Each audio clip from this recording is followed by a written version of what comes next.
Rotarian, I believed in service. I believed in ethical behavior, and that is what lands the bank. I believed in giving, philanthropy, and I believe in compassion, and really having the heart higher sometimes than the might. And that has informed a lot of the things that I've done as a person. I believe that is the same with you. That's why, Mr. Kanyago, you do what you do to society. That is why, for instance, we saw Dr. Yusuf today, and learning that all the missions from his writing the article, he has dedicated them for the work that we saw being discharged today. And like any of you, I can list what I've done in my village. And one of them is like picking a village, with a village school. I went called Nyagatogo Primary School. We decided to build a secondary next to it. And because of devoting my time, sometimes it doesn't require money, it's devoting my time to inspire the student, we have managed to move the score of Nyagatogo Secondary School from a mean score of 2.4 to a mean score of 8. A school that never sent a child to university, last year sent 65. All of them from the village, because it's a district school.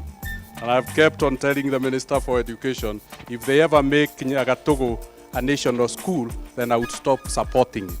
Because I'm supporting my village, I'm giving back, and I believe all of us do all those things. You pick a child in your village who is not doing well.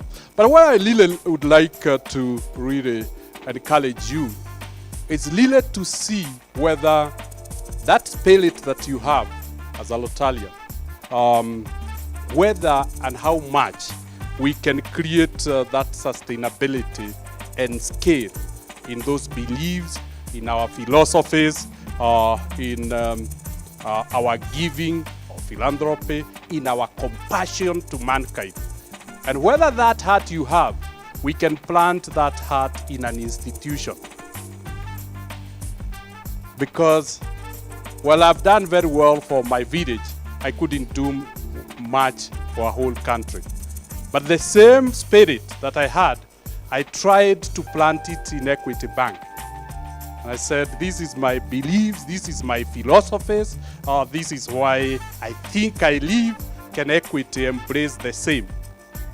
And suddenly, I found my giving was scaled to a measure that I could never achieve as a human being. I realized that I had grown that spirit in the 8,000 employees of Equity Bank. That the spirit of giving, the spirit of compassion became a culture of the organization. So while we have 1.2 million official formal Rotarians in the world, I can say in Equity Bank we have informal 8,000 Rotarians. And I hope the governor will help us to recruit them and formalize them into Rotarians.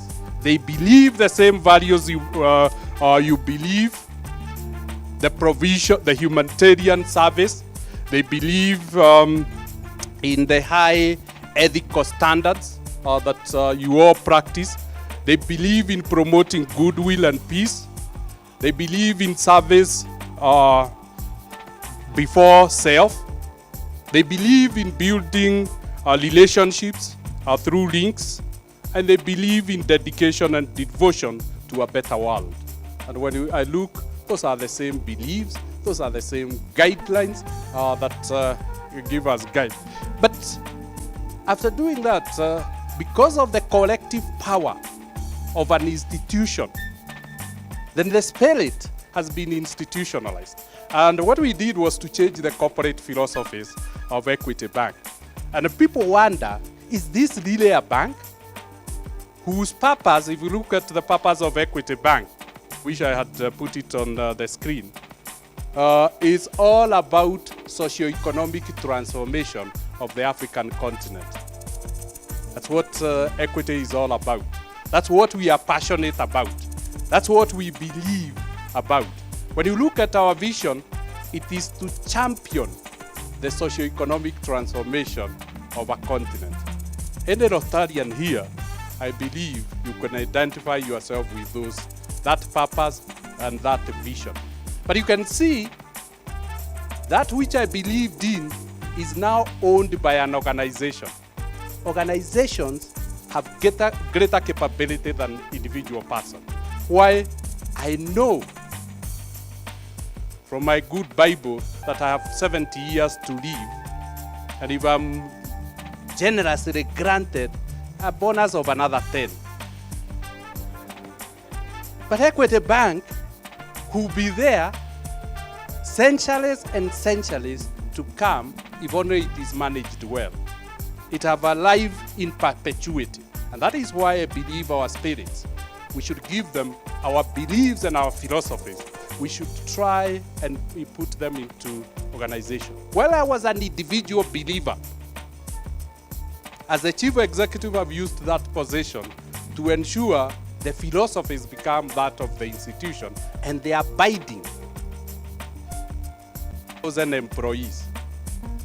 And then you can imagine those 8,000 employees can in perpetuity become 50, 100,000 employees as Equity grows.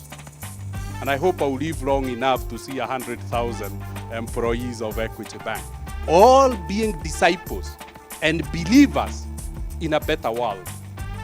You can imagine what it is. I look at resources.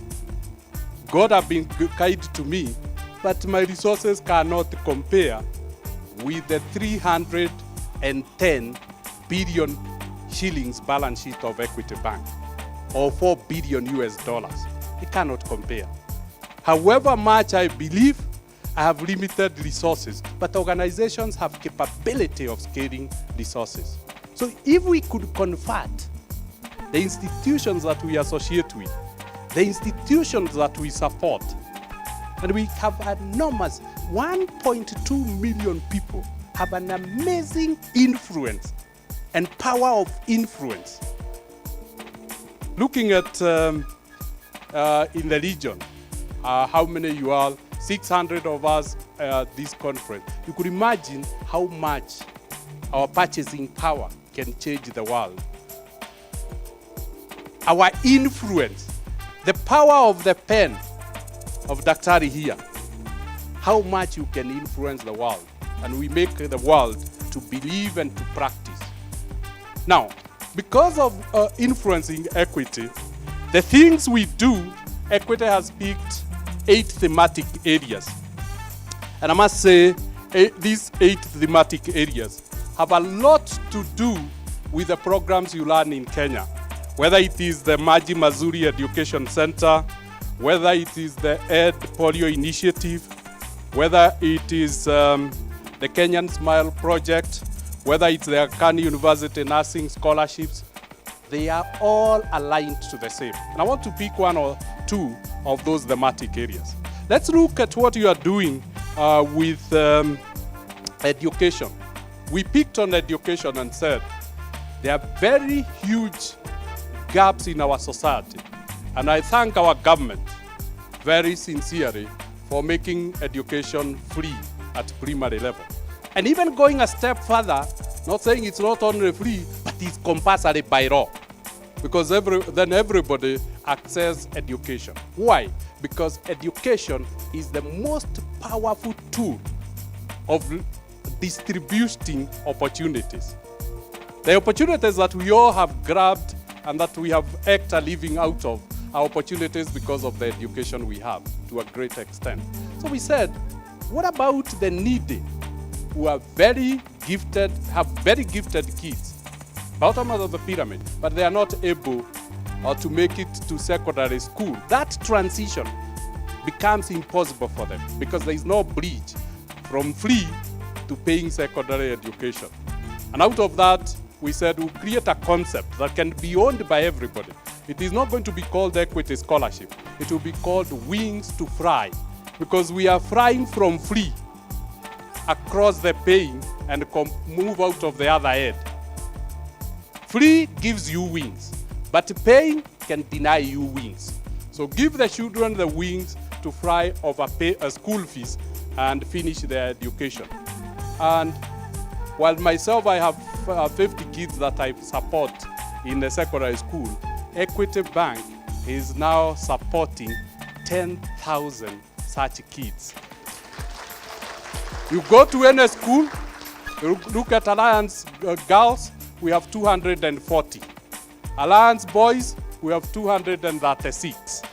Then you start seeing the influence. These are kids who could never have made it to Form 1. And they are from every village. What we do, like most of you know, every district is given 25 scholarships. And it's the community to distribute to the most needy. But the only condition is that if that child doesn't get that scholarship, they will not go to Form 1. Now, just imagine what will happen 20 years later or 30 years later when those kids from the slums, from the most disadvantaged families, finish their university, because the scholarship gives them the whole of secondary education, and then it guarantees them an internship, an earning internship in Equity Bank that pays the whole university education. So the first cohort of Wings to Fly, 410 are already working in Equity Bank, earning a monthly salary of 35,000. For 10 months, that is 360. That pays their whole university fee and maintain them and the kids. Now, we call those children social disruptors, because families that never saw milk or sugar, when those kids finish and get employment, because they are more advantaged than our children, because for them, they start working. Immediately, they finish Form 4. So by the time they finish university, they will have done an internship or they will have work experience of at least 2 years. So they are better, and they are working with a powerful brand. They just need to say, I've worked with Equity Bank for 2 years. Every circle in the country would like an employee who has worked with the bank. Because imagine the power you give. But that power, I, James Mwangi, would never have given employment. Even if I was able to pay, I couldn't have. So what I'm saying, can we sell these principles? If you look at leadership, we decided leadership is the biggest problem in this country. And you can never, an organization can never be better than its leadership. And that is why every time you get a leader, you find the organization changes. Its face, its look, its feel. Why? Because organizations reflect leadership. And we said, can we shape the leadership of this country 30 years down the road? And we started every leader in this country, most of the leaders, and we have Dr. Yusuf here, they all went to good schools, had good grades. We said, oh, leadership have a national selection mechanism. So it is possible to predict who will be the future leader. So we said, through that predictive method, we'll take the best girl and the best boy in every district after Form 4 education. That's national selection. Put them through a very intense leadership program. Create work ethics in them by giving them a 2-year internship program. Send them to the best university. Keep the pressure on. Give them association and inspiration from great leaders. And that program now has produced 2,000 university level. Out of 2,000, 170 have managed to get scholarships to the best universities in the world. Harvard University has 18 of those kids at the moment. Yale University has 12.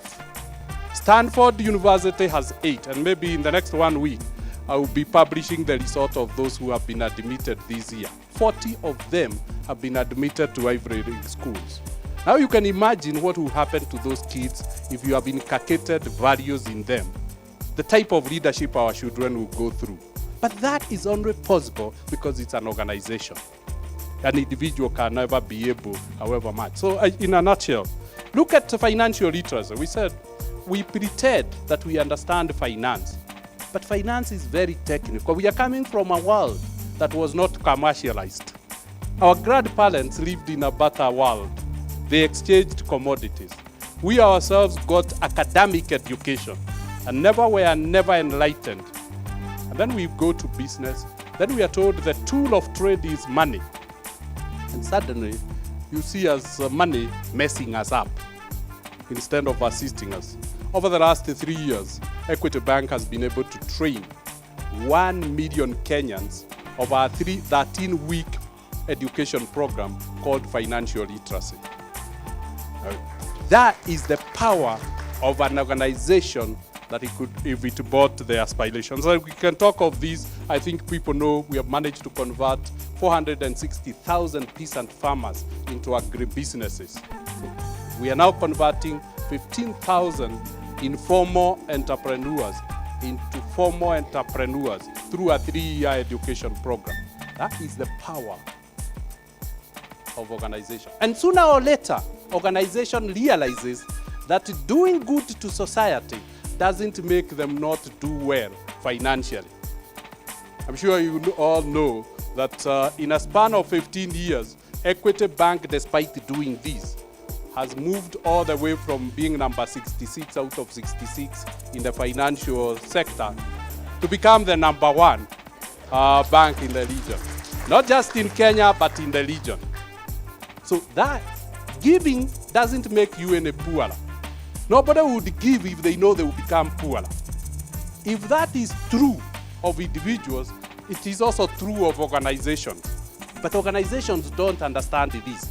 They think by giving, the profitability will come lower. But because of giving, Equity doesn't have customers, it has members. And members tend to be loyal, like all the way all of you are loyal to the values of the Italian spirit. That's what the power of membership, that's the power of Lord. So I want to encourage you. Let me lastly close.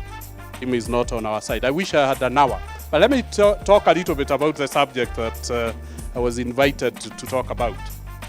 Microfinance. And I want to change the issue of microfinance from microfinance to financial inclusion. I'm not a subscriber to microfinance because microfinance is, you are saying, you're just doing small business. Every human being, whether poor, microfinance is intended for the poor, bottom of the pyramid.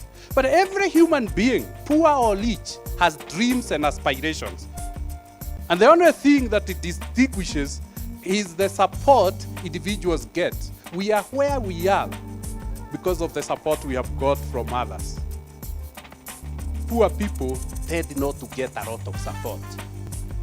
And so they daily achieve their dreams and their aspirations to their fullness. But advantaged people tend to get from uncles, from politicians, from everybody. And even society tends to favor them. So they tend to achieve. So microfinance was intended. The power of finance or the banking system is that banking systems take resources from of the whole country, from those who have excess, keep it to itself, and then to those who have deficit. That's the power of, it's called intermediation. It intermediates, financial system intermediates between those who have and those who don't have. Takes from those who have and gives those who don't have. Now, if you do microfinance and and focus only on the poor don't have. So there is nothing to be empowered with. They only want, they have deficit. So that's why I believe in the power of inclusive finance. Inclusive where everybody is in the financial system. When you exclude people from financial system, you deny them resources because financial systems allocate resources. So it is important as Rotarians, we carry the gospel of financial inclusion. And we should really make it one of our thematic areas, ensuring everybody have access to finance because finance is a tool of empowering dreams or making dreams come true. If you wanted to buy a cow, you need money to buy the cow. There's no shortcut about it. If you want to buy a car, you need resources to buy a car. So it's the same. Dreams are like cows and cars, but they may be as basic as educating somebody's children through school.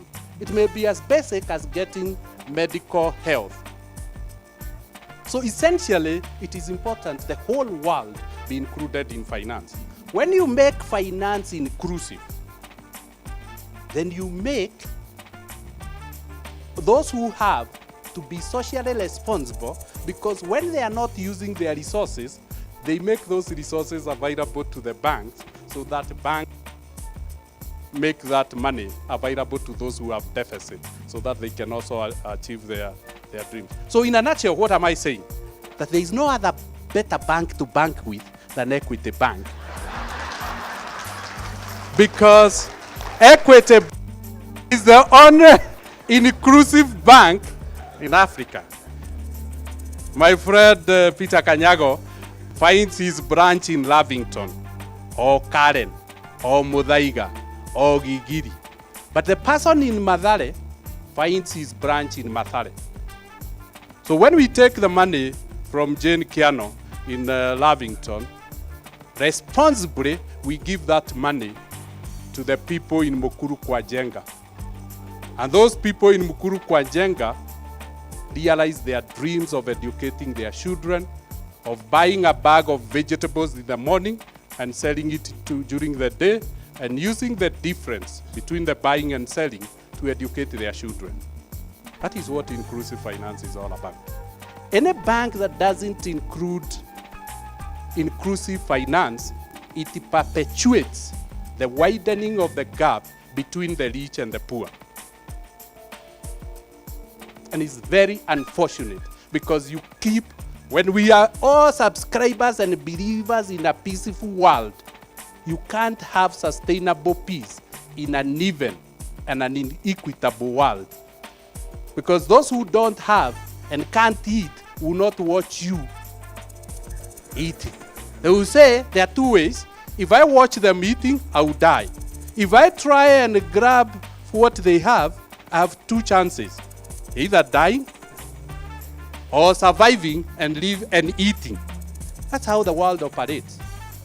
And it's important we think broadly about the way the world.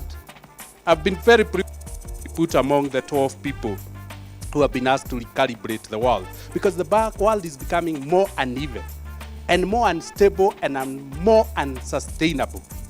What we are seeing in the world today is a product of an uneven world, where 2 billion have it all, and 4.5 billion almost have nothing. And you have nothing to lose. So you don't mind burning the world because you have nothing to lose. And human being has been built with one undesirable behavior of envy and jealousy, and the ability and the greed a bit of it. So that ability to manage those two can only be supported by creating an enabling environment. An enabling environment is where we better share the resources of the world. The world has enough resources for all of us, if the formula of sharing is equitable, just, and fair. I think we can take it upon ourselves to promote microfinance, to promote inclusive finance, so that the world allocates resources more fairly, more equitably, so that everybody can achieve their dreams and aspirations. Let me close, in terms of inclusive finance, Equity Bank is the largest bank in Africa with 8.9 million customers. In Kenya, we have 57% of all bank accounts in a country with 43 banks. For every 10 accounts that will be opened in Kenya today, Equity will get 6 or 7, and the other 43 banks will share the other 3. And it's for that reason I was appealing to you to bank with equity, because the probability of your wealth reaching a bigger proportion is real. Let me close by talking about entrepreneurship. Entrepreneurship is a very good spirit. As we move up to make the world a better place, we must get and engage every human being in economic activity. The time for government to provide everything to the world population is long gone. It's no longer sustainable. The issue of saying na tungeomba serikali, I think that time is gone. And the government will become smaller and smaller as we move on, simply because governments are being negated an enabling environment and doing policy frameworks. That's all. So who makes the world then go round? And the person who makes the world go round is the entrepreneur. And the entrepreneur is not business. Let's not equate entrepreneurship in business. Entrepreneurship is the act of putting resources together and producing goods and services that the market requires at a price that results to a profit, which creates scalability and sustainability. That's what entrepreneurship is all about. Combining labor, capital, and raw materials to produce goods and services. That's what entrepreneurship is all about. So essentially, the world requires more and more entrepreneurs because the profit aspect creates wealth. And we know the biggest challenge of the world at the moment is poverty for the majority. The cure for poverty is wealth creation. That's the only way. You mix poverty and wealth. Either you get zero if they are equal, or you reduce the negativity of poverty, or you just get a better distribution of wealth. So it's important we create wealth, and that's what entrepreneurs do. But in creating wealth for themselves, because they bring factors of production, one of the most significant factors is labor. So by labor, they give livelihood to thousands and millions of people in employment. It's not everybody who will be an entrepreneur. So those who are entrepreneurs should be generous in creating opportunities for employment, so that others get opportunities to actualize their dreams. And the dreams, as I said, they may be as little as sending your children to school or feeding your family. They can be as basic as that, or having shelter. So entrepreneurship, particularly for Africa, is very, very important. Indigenous local entrepreneurship is very significant and should be supported. Why? And this is my biggest worry as chairman of Vision 2030. We have invested, I can tell you for free, that Kenya will achieve the vision earlier than 2030. By the end of this year, Kenya's GDP per capita will be slightly over 1,100. So we'll have joined the ranks of mid-low income states, but low mid-low income states. So we have another 16 years to move from low mid-low income state to upper income state. And with the infrastructure we are building, increasing power from 1,200 megawatts. And Eddie Joroge, thank you very much for the contribution you made in this dream. There he is.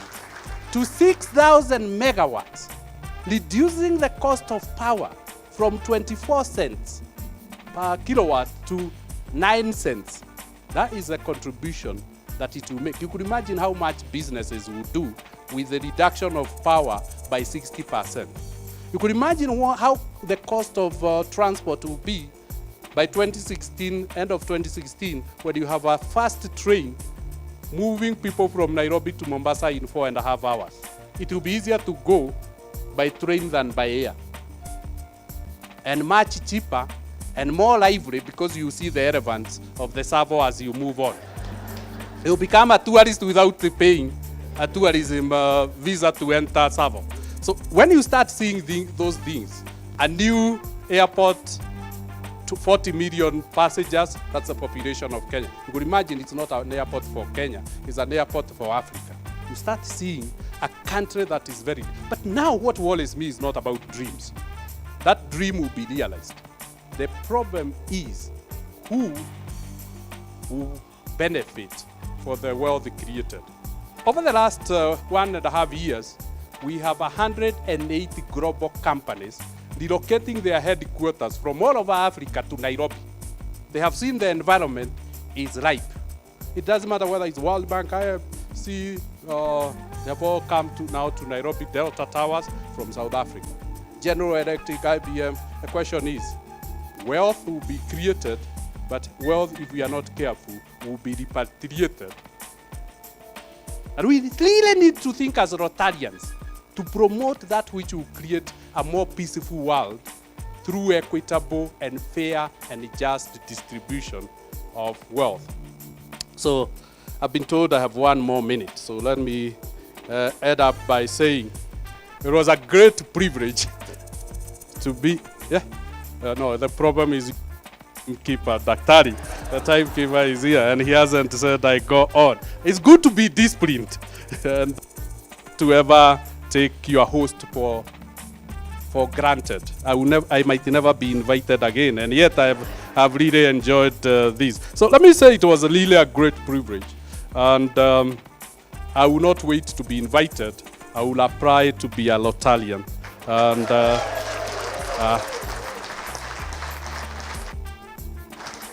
and thank you very much. And if the chairman, we could create a collaboration between Equity and District 9212. I've already mastered it. But as you give me membership, can you give Equity Bank membership?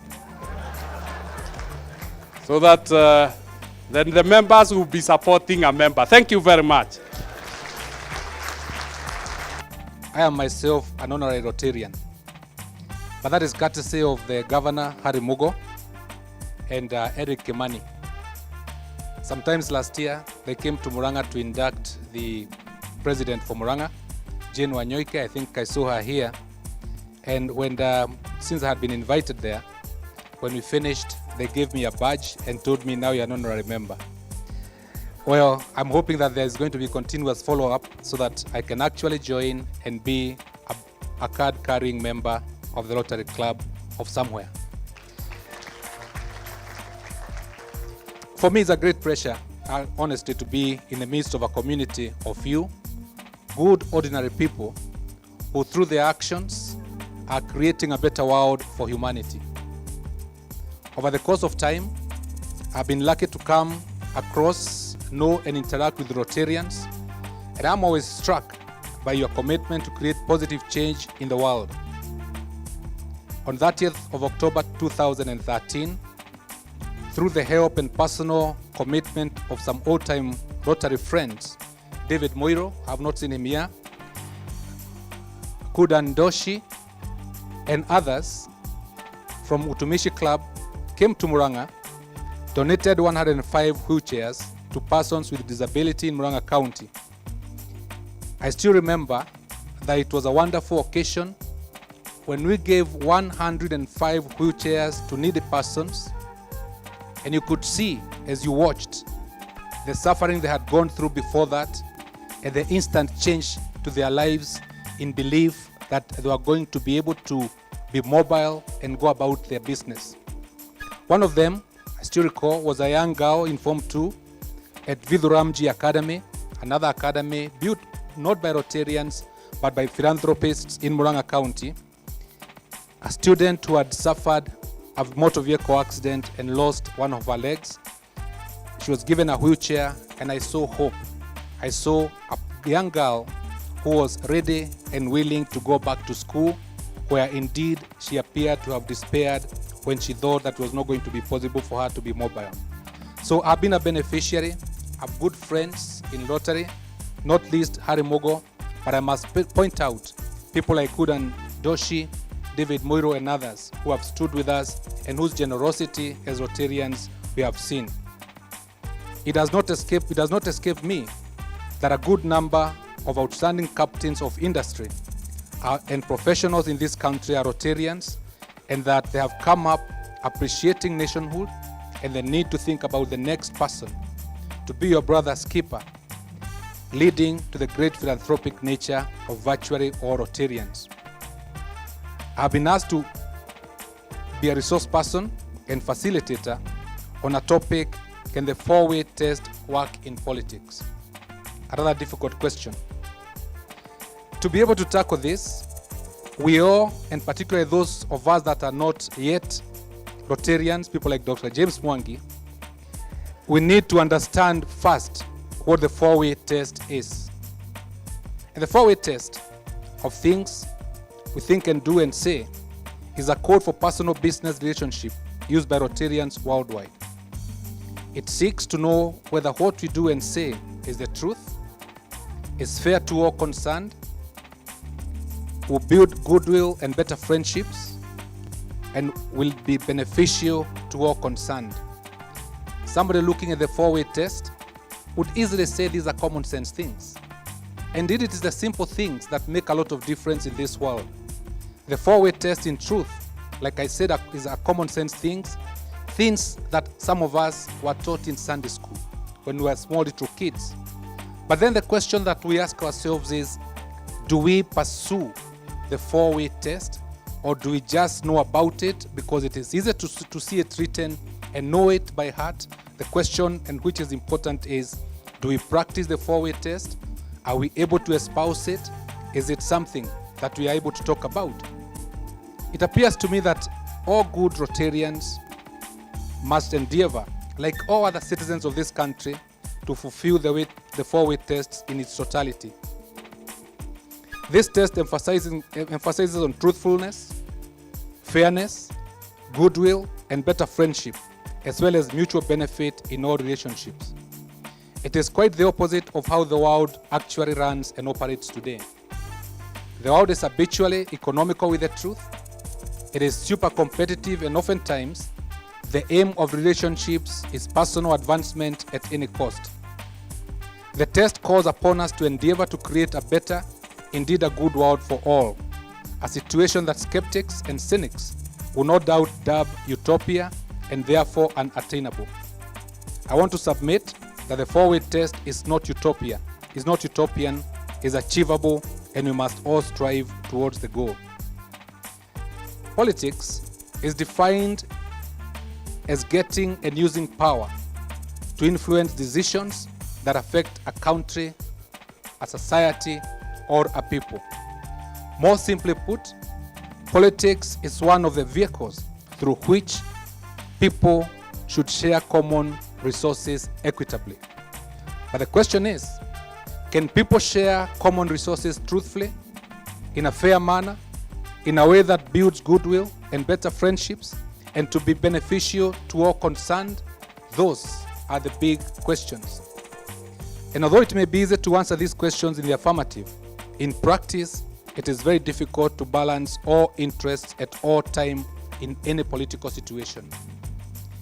On 30th of December 2002 at Uhuru Park, President Kibaki, delivering his inaugural speech, stated, and I quote, "There has been a wide disconnect between the people and government, between people's aspirations and the government's attitude towards them. I believe that government exists to serve the people and not the people to serve the government. I believe that government exists to chart a common path and create an enabling environment for its citizens and residents to fulfill themselves in life," end of quote. President Kibaki, who I'm sure is not a Rotarian, was actually alluding, without his knowledge, to the four-way test in issues of government, issues of governance. Since that time, we have seen efforts towards more beneficial relationships between the government and its people. Most of you sitting here, particularly the older people, know Peter Kanyago, Gengi Muigai, and so many other people sitting in this room know where we have come from and as a nation. And I can say without fear of contradiction that we can now see and have seen those efforts towards a beneficial relationship between the people and its government. Now, this relationship between the people and government changed radically in August of 2010 when the new constitution was promulgated. This constitution envisions a country where everyone, despite their background or how far from the center they may be, are able to pursue their life's goals to the fullest, thanks to what we call devolution under the new constitution. Through devolution, the government has been brought closer to the people. You should now be able to reach out and literally touch the government, as it were. Each county has been given the means to make optimal use of its resources to create an environment where every person can achieve their full potential. For this reason, you'll find that the Senate is very concerned about having devolution on the right footing. Our belief in devolution as the means through which development can be achieved, what Dr. James Mwangi called Vision 2030, and the possibility of achieving Vision 2030 well before the year 2030 is going to be brought about if we make devolution work. Our belief in devolution as the means through which development can be achieved in even the remotest parts of this country informs our commitment to carry out our role without fear, favor, or affection, even when there are challenges, and there are many, as you have noticed in the recent past. Only yesterday, and after very strong and enriching debate at the Senate from both sides of the divide, the majority and the minority, we had a very, very strong debate which we had just before midnight. We passed the Division of Revenue Bill, under which the sum of 226 billion shillings will be paid out by the national government to the counties, reflecting 43% of the latest audited accounts of this nation as approved by the National Assembly. We shall shortly be debating and passing the county allocation of revenue bill, under which the said sum of 226 billion shillings shall be equitably allocated amongst the counties. This is only the second time in the history of this great country that this is happening. For the very first time, each county, each corner of this nation shall get an equitable share of the resources, not based on the whims or the largesse of any one person sitting in Nairobi, but as a result of the operation of the law, as a result of the Constitution. I believe that any Rotarian will agree with me that if nothing else, this, a product of politics, passes the second test, fairness and equitability, something that has not happened in the past. Fairness and equitability. In the past, it's important to mark this and note this. When we had the one-man power in this country, they could decide as they sat in Nairobi where the roads are going to be built, where the schools will be built, where water holes and water pans will be erected, but not anymore. Because we have a new constitution, we have a law, we have devolution that says it is so much money, it's going to be equitably distributed in the whole nation. It doesn't matter whether you support the government or you do not in the last elections. It doesn't matter, you're a member of this country and you must share equitably. And that's what I call fairness. That's what I call equitability. That is what I call the passing of the second Rotarian test of fairness. In addition to devolution, we also have a bill, a very robust Bill of Rights that recognizes rights such as public participation and access to information, while Chapter 6 of the Constitution calls upon leaders to practice high values, including moral values. Looking back at the topical issues that have dominated the media over the past 1 year or so, it is evident that Kenyans have utilized their freedom to interrogate the government and their elected leaders to a very effective level. Public participation stems from the fact that, as provided in Article 1 of our Constitution, all sovereignty belongs to the people, and leaders can only exercise that power delegated to them by the people in accordance and under the Constitution.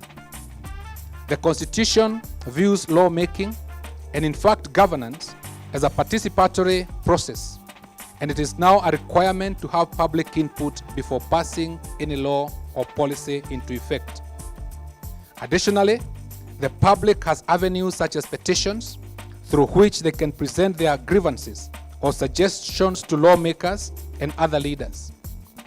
Public participation raises the need for consultative and transparent politics and holds leaders more accountable for their decisions. To achieve credibility, when engaging in public, leaders could borrow from the first of the four-way test: is it the truth?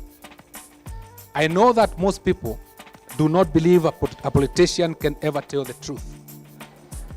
But I want to assure you, and I'm a politician, that this is a myth.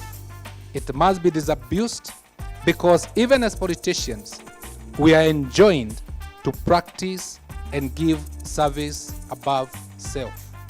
And that is why Chapter 6 of the Constitution is very clear in its wording and its terms, that we must be above both in ethical and moral terms.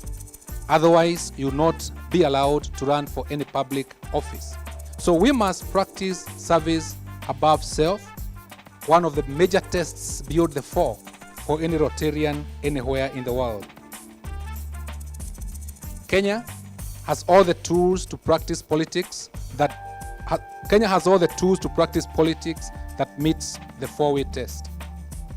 Our Constitution in Article 10 defines our national values and principles, which include human dignity, equity, not Equity Bank, but equity, social justice, inclusiveness, equality, human rights, non-discrimination, and protection of the marginalized. More so, we have a diversity of strengths, starting from our great people, our young, vibrant workforce, good international relations, and natural resources that can sustainably be used for the benefit of all Kenyans. We are also leaders in the region and build in many fields, for example, in peace building, in ICT, sports, and have in fact used our leadership to create goodwill with other nations. Our president is in the forefront, as all of you know, not only in matters of bringing peace back in South Sudan, but also in the Horn of Africa region generally, a fact that is highly commendable and which must be lauded, because if you have peace in the Horn of Africa region, then there will be peace, and if you have peace and stability in the Horn of Africa region, there is going to be growth. The reason you find that there is still no, despite what Dr. James Mwangi has said, I like quoting him because he's an old friend of mine, but he'll confirm that he has no branch in Mogadishu. The reason he has no branch in Mogadishu is because there is no peace and stability. But the moment there is peace and stability, I'm sure he's going to set not just in Mogadishu, but in Baidoa and all those other places, because equity must reach and be equitable in the whole region. So peace and stability that we are pursuing as a nation is of paramount importance to all of us. We face many challenges in Kenya. For many years, we have developed into a society where people look upon the state to do everything for them. We expect the government to solve our every problem and blame the government for all our failings. What in Kenya has come to be called the Naomba Serikali syndrome. Many in this nation have grown to believe that the state is the ultimate and only solution to every difficulty. During the elections, a good number of young people and older people too expect to be facilitated in order to vote in a leader, and then expect the leader after he is elected to facilitate their every need for the next 5 years. During elections, this is not beneficial to either the leader or to the electorate or even to the country. It leads to the dependency syndrome, which must be fought from all directions if we are going to develop and achieve the goals that we want to achieve and particularly Vision 2030. We need a culture change in Kenya. There must be a shift in the relationship between the people and their leaders. While leaders must continually urge the government to design all its projects and programs with the aim of bettering each person's life, the people must also play their meaningful role in governance. They must seek information and give feedback to their leaders for mutual benefit. They ought to participate and give constructive criticism to activities of the government, and where there are challenges or emerging problems, they ought to propose solutions. Finally, distinguished guests, ladies and gentlemen, we must not despair or continually see the glass as half empty vis-a-vis half full in every governance affair in Kenya.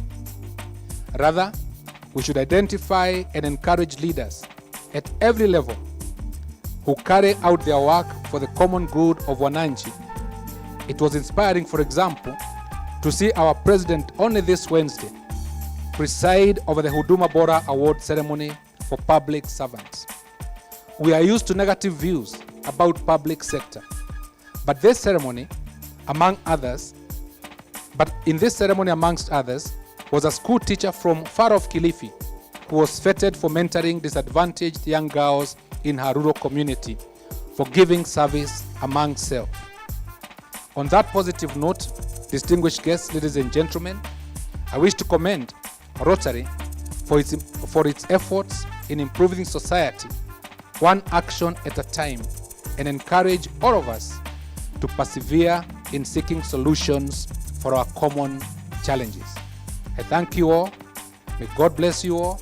May God bless Rotary Club International, and may God bless this great country, Kenya. Thank you very much.